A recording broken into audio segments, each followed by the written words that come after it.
Hello, this is Vikram Verma from New Scientist Stephen Public School, Unit 3rd. Today we are going to start third chapter of economics, that is consumer equilibrium utility analysis. Chapter 3rd, consumer equilibrium utility analysis. So let's just see how many topics are there in the chapter. First topic is who is consumer. Second one, concept of utility. Next one, measurement of utility, cardinal and ordinal measurement. Concept of total utility and marginal utility. Law of diminishing marginal utility. Concept of consumer's equilibrium. Marginal utility analysis and consumer's equilibrium. The basic limitation of utility analysis. So altogether there are 8 topics that we need to discuss in this chapter. So let's just without wasting our time start our first topic. Our first topic is who is consumer. So let's just start this topic. As you can see on the screen, a brief explanation of a consumer. So a consumer is an economic agent who uses goods and service for the direct satisfaction of his and her want. So it means that you, me, or everyone in the universe or in the world who is using the goods and service for our for their direct satisfaction इस consumer. ठीक है, तो हमारे आसपास जितने लोग भी हम देखते हैं जो गुड्स और सर्विस का कंजप्शन करते हैं तो वो कंज्यूमर हुए. ठीक है, अच्छा इसमें की पॉइंट है आपका direct satisfaction and wants. Generally a consumer is thought as an individual, but in practice consumer consists of institution, individual or and group of individuals, household. ठीक है, ये आपने अभी जो मैंने डेफिनेशन बताई है कंज्यूमर की, उसको डेफिनेशन को पढ़ के यही लगता है कि कंज्यूमर किसी हम इंडिविजुअल पर्सन के बारे में बात करते हैं. ठीक है, बट ये एक ओल्ड स्कूल थॉट है ना. तो यहाँ रियलिटी ये है कि कंज्यूमर जो है इकोनॉमिक्स के हिसाब से हम किसी इंस्टीट्यूशन को कह सकते हैं. ठीक है, इंडिविजुअल को कह सकते हैं या ग्रुप ऑफ इंडिविजुअल या हाउस होल्ड को कह सकते हैं. ठीक है, अब जैसे कि अगर इसमें मैं बात करूं इंस्टीट्यूशन की. ठीक है, अब एक जो इंस्टीट्यूशन है जैसे स्कूल एक इंस्टीट्यूशन है. ठीक है, उस इंस्टीट्यूशन में कंजप्शन होता है बहुत सारी चीज़ों का, जैसे डे टू डे चॉक्स का कंजप्शन होता है, मार्कर का कंजप्शन होता है, बुक्स का कंजप्शन होता है. तो ये सारे markers, chalks, books for the library है ना, ये सारी चीज़ें स्कूल परचेज करता है अपने कंजप्शन के लिए. ठीक है, तो इंस्टीट्यूशन यहाँ पर एक कंज्यूमर की तरह काम करता है. Individual of course and group of individual. अब यहाँ पर बोला है ग्रुप ऑफ इंडिविजुअल, तो जैसे कि आप हुए, मैं हुआ, मेरे आसपास के जितने लोग हैं वो हुए, आपके आसपास के लोग, और तो हम सब मिलके क्या क्रिएट करते हैं, ग्रुप ऑफ इंडिविजुअल क्रिएट करते हैं जिसको हम हाउस होल्ड कहते हैं. देखिए 2 कैटेगरी हैं यहाँ पर. एक कैटेगरी होती है the one who produce the thing and the other one who consumes it, है ना. तो वो लोग जो गुड्स बनाते हैं, दूसरे जो गुड कंज्यूम करते हैं, है ना. तो एक जो गुड बनाते हैं वो प्रोड्यूसर कहलाते हैं और गुड जो कंज्यूम करते हैं वो हाउस होल्ड, यहाँ पर हम हाउस होल्ड कहेंगे उनको, है ना, क्योंकि वो अपने घरेलू कंजप्शन के लिए उन गुड्स का यूज़ कर रहे हैं. ठीक है, गुड्स एंड सर्विस का यूज़ कर रहे हैं. तो यहाँ पर ग्रुप्स ऑफ इंडिविजुअल का मतलब हाउस होल्ड है. ठीक है, तो यहाँ पर बहुत ज़रूरी है ये समझना कि कंज्यूमर कौन है. तो कंज्यूमर कोई इंस्टीट्यूशन, इंडिविजुअल या ग्रुप ऑफ इंडिविजुअल यानी कि हाउस होल्ड हो सकते हैं. Consumer behaviour refers to the way in which consumer spend their income, है ना. The consumer drive utility for its expenditure. The consumer choose his expenditure and maximize his utility with the given income and given price of goods and services. ठीक है, तो यहाँ पर consumer behaves refers to तो consumer का behaviour क्या है यहाँ पर? कंज्यूमर का बिहेवियर है यहाँ पर कि अपनी इनकम को स्पेंड करना, ठीक है। Consumer drive utility from his expenditure, है ना। तो यहाँ पर एक वर्ड दिया गया है ना, यूटिलिटी। तो consumer drives utility from his expenditure, तो the consumer gets satisfaction from his expenditure. अब खर्चा करके उसको क्या मिलता है यहाँ पर? सेटिस्फैक्शन मिलता है, ठीक है। तो यहाँ पर वैसे तो कंजप्शन का यहाँ पर यूटिलिटी का दूसरा मतलब होता है want satisfaction power of a commodity is set to utility, ठीक है। लेकिन यहाँ पर है कंज्यूमर को जो अपना सेटिस्फैक्शन मिलता है ना, खर्चा करके, वही उसकी क्या है? बिहेवियर है ना। The consumer choose his expenditure and maximize his utility with the given income and given price of the goods and services। देखिए ये कंज्यूमर का बिहेवियर है ना। आप और मैं जो भी कंज्यूमर है, हम सब रेशनल होते हैं। It means that we want to maximise our satisfaction with minimum price. कम से कम प्राइस के साथ हम ज़्यादा से ज़्यादा हम सेटिस्फैक्शन लेना चाहते हैं, और यहाँ पर यही है ना। तो हम कम चूज़ करते हैं अपना एक्सपेंडिचर, हम अपना जो खर्चा चूज़ करते हैं वो ये चाहते हैं कि कम से कम प्राइस में हम ज़्यादा से ज़्यादा मैक्सिमाइज़ कर पाएँ अपनी यूटिलिटी को। यूटिलिटी में सेटिस्फैक्शन यहाँ पर, ठीक है। अगला जो कॉन्सेप्ट है वो है यूटिलिटी। अगर यूटिलिटी आपसे कोई पूछे कि आपको डिफ़ाइन कर देंगे यूटिलिटी है क्या, तो एक बहुत सिंपल बहुत डेफिनेशन बताता हूँ। Want satisfy power of a commodity is called utility, है ना। किसी भी कॉमोडिटी की ज़रूरत पूरी करने की जो पावर होती है, वांट सेटिस्फैक्शन की जो पावर होती है, उसी को हम क्या कहते हैं? यूटिलिटी कहते हैं, ठीक है। अच्छा, अब देखते हैं इसमें क्या बताया है। Consumption of goods and service lead to the satisfaction of human wants. जब हम गुड्स और सर्विस का उपभोग करते हैं, यानी कंजप्शन करते हैं, है ना, तो उससे सेटिस्फैक्शन मिलता है ह्यूमन वांट्स को। जैसे कि आप एक कप ऑफ मिल्क या कप ऑफ कॉफ़ी या कप ऑफ टी जब कंज्यूम करते हो, तो it will give you some sort of satisfaction. This satisfaction can be measure in terms of utility according to this chapter, है ना। कि जो सेटिस्फैक्शन आपको मिला है उसको हम क्या कहेंगे? यूटिलिटी कहेंगे।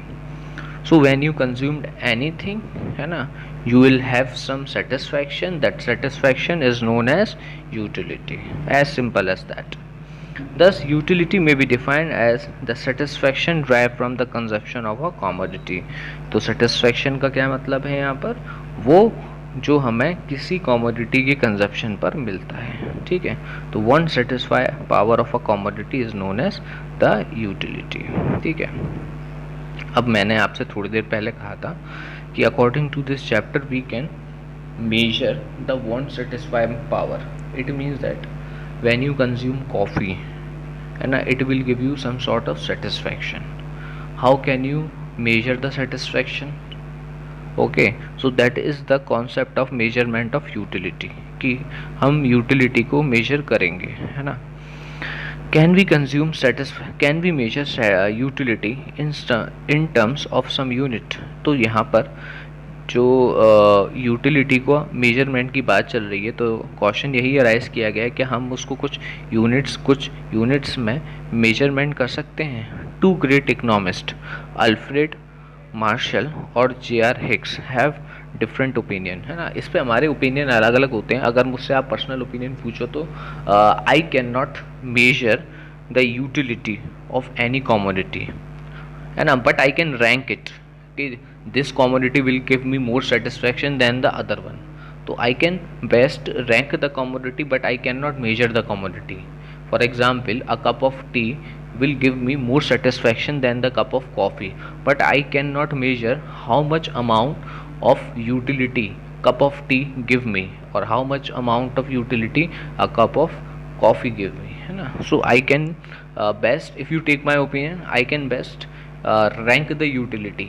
I cannot measure the utility, but according to our syllabus there are two economists, Alfred Marshall and J.R. Hicks. They have two different opinion. Marshall Marshall believed that we can measure satisfaction in terms of cardinal numbers like 1, 2, 3, 4.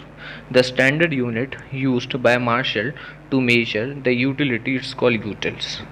अब जैसे हम किसी भी चीज़ को major करते हैं तो कुछ ही किसी न किसी यूनिट में करते हैं. जैसे मिल्क को मेजर करते हैं तो लीटर्स में करते हैं. डिस्टेंस को करते हैं अगर मेजर तो सेंटीमीटर, मीटर, किलोमीटर में करते हैं. इसी प्रकार से जो ये एल्फ्रेड मार्शल थे, इनका कहना था कि हम यूटिलिटी को मेजर कर सकते हैं, है ना. कार्डिनल्स नंबर्स में कर सकते हैं जैसे कि 1, 2, 3, 4 जो नॉर्मल नंबर, नेचुरल नंबर होते हैं, ठीक है. और जो यूनिट है जिसको मेजर करती है उसको हम क्या कहते हैं, यूटिल्स कहते हैं, ठीक है. अब जैसे इन्होंने यहाँ पर एग्जाम्पल देते हुए बताया है कि when you consume a cup of tea you can express your satisfaction as equals to 2 utils or 3 utils. तो this is called the cardinal measurement of utility. तो मार्शल के हिसाब से when you consumed any commodity just like I am consume right now coffee, है ना. So according to Marshall the one who can consume any commodity, है ना, the measurement of that commodity can give us a way to measure it, है ना. that is example given in your book, है ना. on your screen you can see that example. when you consume a cup of tea, है ना, your satisfaction equals to 2 or 3 utils, है ना. you can express it in terms of utils, है ना. this is called cardinal measurement of utility. Hicks on the other hand believed that satisfaction can only be ranked high or low, है ना. it can be expressed in terms of unit. thus what can you say is that a cup of coffee give you greater satisfaction than a cup of coffee.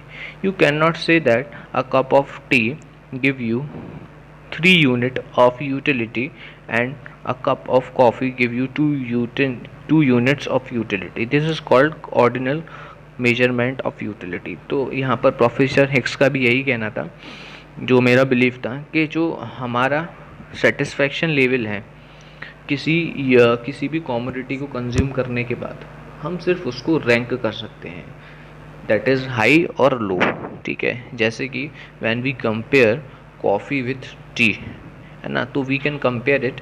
Coffee will give you higher satisfaction or a tea will give you higher satisfaction. For example, a cup of tea will give me higher satisfaction than the cup of coffee, coffee. So that is what a concept of Hicks tell us, है ना. it can be best ranked, है ना, high or low, है ना. we can compare to according to Hicks the utility, है ना. तो that is the ordinal measurement of utility, है ना. तो इसी को हम ऑर्डिनल मेजरमेंट भी कहते हैं यूटिलिटी का, ठीक है. तो यहाँ पे 2 बात क्लियर होती हैं. जो J.R. हिक्स थे वो ऑर्डिनल मेजरमेंट के सपोर्टर थे, है ना, और अल्फ्रेड मार्शल कार्डिनल यूनिट के सपोर्टर थे, ठीक है. अगला टॉपिक जो है वो है concept of utility and marginal utility. तो अभी फ़िलहाल इस चैप्टर में जो हम पूरा पढ़ेंगे वो यूटिलिटी एनालाइज को पढ़ेंगे, है ना. और यही हमारा पूरे चैप्टर में कॉन्सेप्ट रहेगा कि हम जो प्रोफेसर मार्शल थे उनके कॉन्सेप्ट को आगे देखेंगे इसमें, ठीक है, जिसमें यूटिलिटी को मेजर किया जाता है ना, इन terms of यूटिल. So let's just move to our next topic, that is the concept of total utility and the concept of marginal utility, ठीक है. तो टोटल यूटिलिटी देखते हैं क्या है. It is the sum total of utility derived from the consumption of all the unit of a commodity. मतलब कि जितनी भी कॉमोडिटी को हम ज़्यादा कॉमोडिटीज़ को जब हम कंज्यूम करते हैं तो उन सारी कॉमोडिटी को कंज्यूम्ड करने से जो सम टोटल यूटिलिटी हमें मिलती है उसको हम कहते हैं टोटल यूटिलिटी, है ना. इसको समझने के लिए अगर 2 यूनिट को हम कंज्यूम्ड करते हैं और पहली यूनिट से हमें 10 यूटिल्स की सेटिस्फैक्शन मिलती है और दूसरी यूनिट से हमें 9 यूटिल्स की सेटिस्फेक्शन मिलती है ना।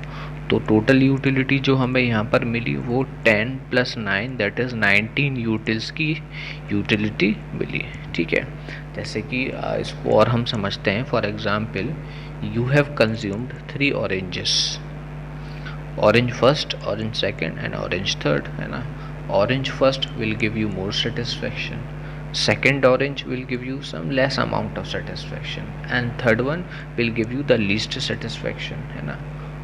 So if we somehow measure the utility of first orange, that is 10 utils, for the second 8 utils, and for the third that is the 6 util. So total amount of utility that we get from consuming all the 3 oranges are 24 utils. 10 plus 8 18 plus 6 24 utils. So that is the total utility, है ना। Sum total of utility derived from consumption of all the units of a commodity। ठीक है, next topic is the marginal utility. Marginal utility you can say additional utility, है ना। So it refers to, जैसे कि पिछले chapter में भी हमने पढ़ा था। ठीक है, अगर आप लोगों को याद हो तो एक कॉन्सेप्ट हमने पढ़ा था last chapter, that is the opportunity cost and marginal opportunity cost. तो मैं जब आप लोगों को मार्जिनल अपॉर्चुनिटी कॉस्ट समझा रहा था तो मैंने मार्जिनल का मतलब बताया था आपको एडिशनल। ठीक है, तो यहाँ पर भी मार्जिनल का मतलब क्या है, एडिशनल। तो जब हम वन मोर यूटिलिटी को यूज़ करते हैं, जैसे कि मैंने 3 ऑरेंजेस का कंजप्शन करा, तो फर्स्ट के बाद जब मैंने एक एडिशनल यूनिट यानी कि सेकंड ऑरेंज का कंजप्शन करा, तो सेकंड यूनिट के ऑरेंज के कंजप्शन से जो मुझे अतिरिक्त यूटिलिटी प्राप्त हुई वो यूटिलिटी क्या कहलाएंगी, आपकी मार्जिनल यूटिलिटी। ठीक है, यानी कि मुझे टोटल 3 ऑरेंज, अगर मैंने पिछले एग्जाम्पल अगर आपको याद है तो फर्स्ट ऑरेंज से मुझे 10 यूटिल्स की यूटिलिटी मिल रही थी, सेकंड ऑरेंज का कंजप्शन करने से मुझे 8 यूनिट की यूटिलिटी मिल रही थी, और थर्ड यूनिट का कंजप्शन करने से मुझे 6 यूटिल्स की यूटिलिटी मिल रही थी। ठीक है, तो जब मैंने फर्स्ट के बाद सेकंड ऑरेंज का कंजप्शन करा तो यूटिलिटी जो बढ़ी वो 8 यूटिल्स से बढ़ी। ठीक है, तो यहाँ पर जब मैंने एडिशनल यूनिट का कंजप्शन करा तो मेरी कितनी यूटिल्स गेन हुई, कितनी यूटिलिटी बढ़ी, तो 8 यूटिल्स मेरी क्या हुई, यहाँ पर गेन हुई। तो उसी एडिशनल को हम क्या कहते हैं, मार्जिनल यूटिलिटी, है ना। तो अब देखते हैं example, can see on your screen, if 10 units of a commodity yield a satisfaction of 100 utils, yield means given, ठीक है, और produce, तो 10 यूनिट कॉमोडिटी का जब हम उपभोग करते हैं तो हमें 100 यूनिट्स की सेटिस्फेक्शन मिलती है। जब हम 11th यूनिट का कंजप्शन करते हैं तो हमें कितनी यूनिट की सेटिस्फेक्शन मिलती है, 105 यूनिट की सेटिस्फेक्शन मिलती है। तो यानी कि 10वीं के बाद जब हमने 11वीं यूनिट का क्या कहते हैं, उपभोग यानी कि कंजप्शन किया होगा, तो हमें 5 यूटिल्स की सेटिस्फेक्शन और मिली होगी। तो जो 5 यूटिल्स की जो एक्स्ट्रा सेटिस्फेक्शन हमें मिली है वही कहलाती है क्या, आपकी मार्जिनल यूटिलिटी। ठीक है, तो मार्जिनल यूटिलिटी का फॉर्मूला है MUN is equals to TUN minus TUN-1, है ना। इसको हम ऐसे समझ सकते हैं कि जैसे आपको 11th यूनिट, आपको मान के चलिए कि 11th यूनिट की मार्जिनल यूटिलिटी जब हमने 11th यूनिट को सेटिस्फेक्शन किया तो उससे हमें कितनी, मतलब जैसे कि ऑल टुगेदर हमने 11 यूनिट का कंजप्शन किया हुआ है। ठीक है, या मान के चलिए 15 यूनिट का कंजप्शन किया हमने, मान के चलिए 15 यूनिट का कंजप्शन किया है, लेकिन जब मैंने 11th यूनिट का कंजप्शन किया तो मुझे वहाँ कितनी सेटिस्फेक्शन मिली। तो इसका फॉर्मूला है यहाँ पर क्या है, MUN is equals to TUN minus TUN-1। ठीक है, तो यहाँ पर मुझे 11th यूनिट का निकालना है, तो मैं फॉर्मूला क्या लगाऊंगा, TUN, n का मतलब यहाँ पर क्या है, 11th यूनिट। ठीक है, और TUN-1, तो यहाँ पर 11 - 1 दैट इज 10। तो टोटल यूटिलिटी 11 की माइनस टोटल यूटिलिटी 10 की, ठीक है। 11 की टोटल यूटिलिटी थी 105 और 10 की टोटल यूटिलिटी थी 100, यानी कि मार्जिन यूटिलिटी जो 11th यूनिट का कंजप्शन करने से आई वो 5 यूटिल्स की रही, ठीक है। तो इसको हम कहते हैं आपका मार्जिनल यूटिलिटी, ठीक है। ये एक एग्जाम्पल है आपके सामने जो भी मैंने समझाया आपको, ठीक है। यहाँ पर एक टेबल है, इस टेबल को भी आप देख सकते हैं, ठीक है, कि फर्स्ट यूनिट का कंजप्शन करने से मुझे 100 यूनिट की यूटिल्स मिली थी। दूसरी 2 यूनिट का कंजप्शन है, एक और यूनिट का कंजप्शन करा मैंने तो मेरी टोटल यूटिलिटी पहुंच गई कितनी यूनिट पे, 190 पे। थर्ड यूनिट का कंजप्शन करा तो total utility becomes 270 and on fourth commodity consumption my total utility becomes 340 unit, and on the consumption of 50 unit my total utility becomes 400 unit, ठीक है। तो मार्जिनल यूटिलिटी कैसे निकालेंगे आप लोग, देखिए फर्स्ट वाले में क्या है, TU1 माइनस TU0, ठीक है। n का मतलब 1 है यहाँ पर, है ना, तो यहाँ पर 1 माइनस 1 यहाँ पर 0 हो जाएगा, तो पहले वाले की मार्जिनल यूटिलिटी 100 आएगी। दूसरे में कैसे निकालेंगे, TU2 माइनस TU1, तो 190 माइनस 100, थर्ड का ऐसे ही हो जाएगा 270 माइनस 190, तो ये आपकी टोटल यूटिलिटी यहाँ से निकल जाएंगी, ठीक है। टोटल यूटिलिटी का एक फॉर्मूला और होता है MU nth स्क्वायर, ये तो MU nth वाला पढ़ा हुआ हमने। टोटल यूटिलिटी का एक फॉर्मूला और है सिग्मा MU, ठीक है। यहाँ पर आप देखिए टेबल में MU यानी मार्जिनल यूटिलिटी कितनी है, 100, 90, 80, 70, 60।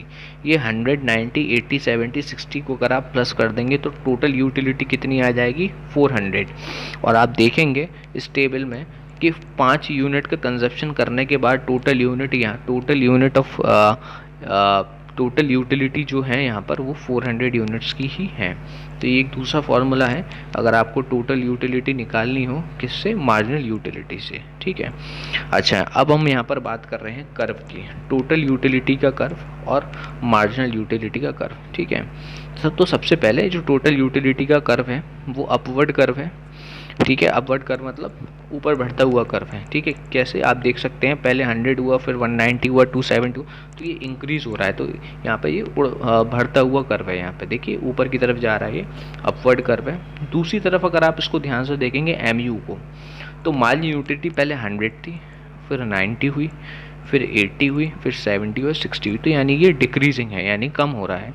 तो इसीलिए जो MU का कर्व है वो डाउनवर्ड कर्व है, ठीक है। देखिए गिर रहा है यहाँ पर, है ना।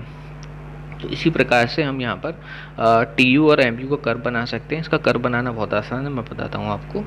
सबसे पहले आप एक्स एक्सिस और वाई एक्सिस बनाएंगे। एक्स एक्सिस पे आप हमेशा कॉमोडिटी का कंजप्शन शो करेंगे, और वाई एक्सिस पे अगर हमें TU बनाना है तो TU और MU बनाना है तो MU शो करेंगे। फॉर एग्जाम्पल मुझे पहले TU का कर्व बनाना है, यानी टोटल यूटिलिटी का कर्व बनाना है, और TU के नीचे देखिए सब स्क्रिप्ट में X लिख रहा हुआ है। इसका मतलब ये जो टोटल यूटिलिटी मिल रही है वो ड्राइव्ड हो रही है एक्स कॉमोडिटी से, ठीक है। एक्स कॉमोडिटी यहाँ पर हमारी ऑरेंज थी, हमने ऑरेंज का एग्जाम्पल लिया था, तो मान के चलते हैं ऑरेंज की बात चल रही है यहाँ पर, ठीक है। तो फिर आप ये टेबल का यूज़ करेंगे, टेबल आप स्क्रीन पे देख सकते हैं, ठीक है।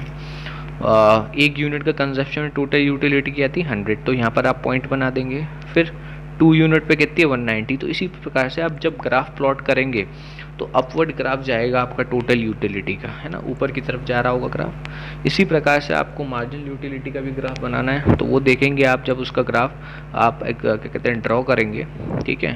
तो उसका भी ग्राफ कहाँ जाएगा, नीचे की तरफ जाएगा, है ना। और वो कैसे बनेगा, कंजप्शन ऑफ यूनिट और MU को प्लॉट करके ग्राफ पेपर पर, ठीक है।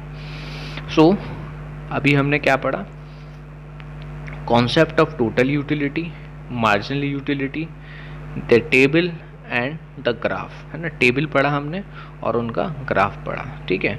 अब जो अगला टॉपिक है यहाँ पर हम लोग देख सकते हैं, ठीक है। अब हम इनका थोड़ा सा रिलेशनशिप पढ़ेंगे कि TU और MU के बीच में क्या रिलेशनशिप है, ठीक है।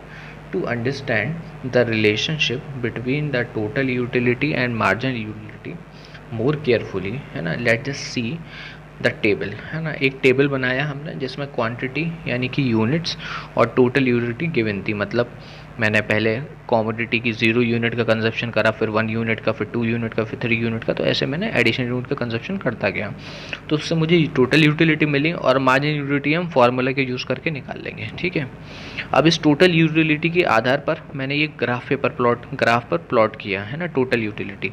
सो मैंने एक्स एक्सिस पहले बनाया, फिर बनाया वाई एक्सिस, एक्स एक्सिस पे क्वांटिटी और वाई एक्सिस पे टोटल यूटिलिटी प्लॉट। ठीक है, उसके बाद मैंने प्लॉट किया 0 पे 0 है ना, 1 यूनिट का कंजप्शन पे 8 यूटिलिटी है ना, 2 यूनिट के कंजप्शन पे 14 यूटिलिटी, 3 यूनिट के कंजप्शन पे 18 यूटिलिटी। तो इसी प्रकार से मैंने पूरा टीयू का ग्राफ प्लॉट किया है ना।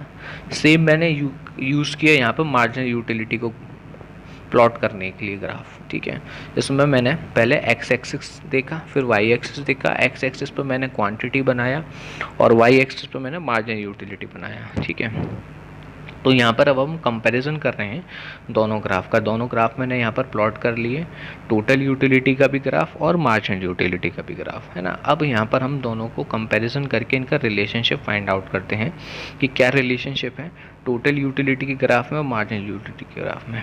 ठीक है, सबसे पहले तो ये पॉइंट देखिए आप है ना, टोटल यूटिलिटी का जो ग्राफ है उसमें जी पॉइंट है और मार्जिनल यूटिलिटी के जो ग्राफ है उसमें देखिए एक सेम कॉरस्पॉन्डिंग जो पॉइंट है जी से सीधा सपोर्ट करते हुए नीचे जा रहा है। ठीक है, तो ये वो पॉइंट है जहाँ पर मार्जिनल टोटल यूटिलिटी अपनी मैक्सिमम थी जी पे।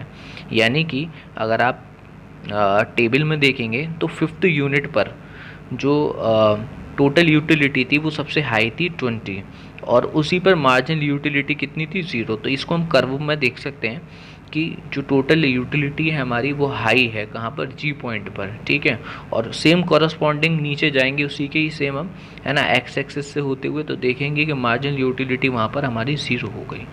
ठीक है ना, तो सबसे पहला हमारा जो रिलेशनशिप है वो ये है T U increase so long as M U positive. ठीक है, तो टी यू तभी तक इंक्रीज होगा जब तक एम यू पॉजिटिव है, और एम यू अगर नेगेटिव हो जाएगा, अगर एम यू देखिए यहाँ पर नेगेटिव हो रहा है, उसी के बाद से टी यू स्टार्ट डिक्रीजिंग है ना। तो पहला रिलेशनशिप ये है T U increase so long as M U is positive. ठीक है, टी यू तभी तक हमारा इंक्रीज होगा जब तक एम यू क्या रहेगा हमारा पॉजिटिव रहेगा। ठीक है, ये पहला था। When T U is maximum, जब at point when T U is maximum है ना, जिस पॉइंट पर टोटल यूटिलिटी का ग्राफ मैक्सिमम है उसी पॉइंट पर एम यू क्या हो जाएगा 0 हो जाएगा है ना। और थर्ड हमारे जो रिलेशनशिप है वो ये है when T U start declining M U becomes negative. जब टी यू डिक्लाइन करना स्टार्ट कर देगा तो एम यू क्या हो जाएगा नेगेटिव हो जाएगा। ठीक है, तो ये थे हमारे 3 रिलेशनशिप। फोर्थ रिलेशनशिप और है decreasing M U implies that T U increase at a decreasing rate है ना। यहाँ पर देखिए एम यू क्या है यहाँ पर कि डिक्रीजिंग एम यू। देखिए अब यहाँ पर समझाता हूँ मैं आपको ग्राफ से। एम यू देखिए कितना है, पहले 8 है, 6 है, 4 है, 2 है ना। तो यहाँ पर जो है क्या है एम यू क्या हो रहा है डिक्रीज हो रहा है। अच्छा, टोटल यूटिलिटी को देखते हैं। अब टोटल यूटिलिटी क्या हो रहा है 8 है, 14 है, 18 है, 20, यानी कि टोटल यूटिलिटी बढ़ रहा है। लेकिन टोटल यूटिलिटी कितना कितना बढ़ रहा है, पहले टोटल यूटिलिटी जब 8 से 14 यूनिट पर आया तो कितना बढ़ा 8 यूनिट, आपका 6 यूनिट बढ़ा। जब 14 से 18 पर आया तो 4 यूनिट बढ़ा, और 18 से जब 20 यूनिट पर आया ये तो कितना बढ़ा 20 पर आया तो 2 यूनिट बढ़ा। यानी कि पहले 8 बढ़ा, फिर 6 इंक्रीज़ हुआ, फिर 4 इंक्रीज़ हुआ और फिर 2 इंक्रीज़ हुआ। इसका मतलब टी यू इंक्रीज़ हो रहा है, डेफिनेटली इंक्रीज़ हो रहा है, लेकिन डिक्रीजिंग रेट से इंक्रीज़ हो रहा है। पहले ये 8 इंक्रीज़ हुआ, 8 यूटिल्स इंक्रीज़ हुए इसके, फिर 6 यूटिल्स इंक्रीज़ होना, फिर 4 यूटिल्स इंक्रीज़ हुआ और फिर 2 यूटिल्स इंक्रीज़ हुए। इसका मतलब T U is definitely increasing but at a decreasing rate. तो ये 4 थी relationship between the T U and M U. ठीक है, इनको एक बार और रिव्यू करते हैं हम लोग। ठीक है, मैं एक बार और आपको शॉर्ट में बताता हूँ ये चारों पॉइंट है ना। एज लॉन्ग एज, ये आप देख सकते हैं यहाँ पर, as long as more and more unit of commodity are consumed, the marginal utility derived from each successive unit goes on diminishing, but the total utility increase up to a limit, है ना। इसका मतलब कि जब हम जब हम additional unit commodity का कंज्यूम कर रहे थे तो उसकी वजह से जो मार्जिनल यूटिलिटी थी वो क्या होती जा रही थी, डिक्रीज होती जा रही थी, लेकिन जो टोटल यूटिलिटी थी वो इंक्रीज हो रही थी। ठीक है, तो ये आपका था पहला पॉइंट क्या था, T U increase so long as M U is positive, है ना। तो पहला पॉइंट ये है। दूसरा पॉइंट ये था T U is maximum when M U is zero, है ना। टी यू क्या था अपना, मैक्सिमम था जब तक एम यू क्या है, ज़ीरो है। अगर टी यू मैक्सिमम पहुंच गया तो एम यू ऑटोमेटिकली क्या हो जाएगा, ज़ीरो हो जाएगा। तो पहला पॉइंट क्या था, T U increase so long as M U is positive, है ना। तो जब तक एम यू पॉजिटिव है टी यू इंक्रीज होगा। दूसरा पॉइंट था जब टी यू मैक्सिमम होगा तो एम यू ज़ीरो होगा। ठीक है, तो टी यू यहाँ पर मैक्सिमम और एम यू ज़ीरो हो गया। तीसरा पॉइंट था T U start declining when M U is positive, है ना। टी यू डिक्लाइन होना स्टार्ट हो गया जब एम यू नेगेटिव हुआ। और लास्ट पॉइंट था डिक्रीजिंग एम यू इम्प्लाइज कि जब एम यू डिक्रीज होना, यहाँ पे डिक्रीज हो रहा है तो इसका मतलब क्या है, T U increase at decreasing rate, है ना। तो ये था एक relationship between the total utility and marginal utility. Remaining topics we will cover in the next video, है ना।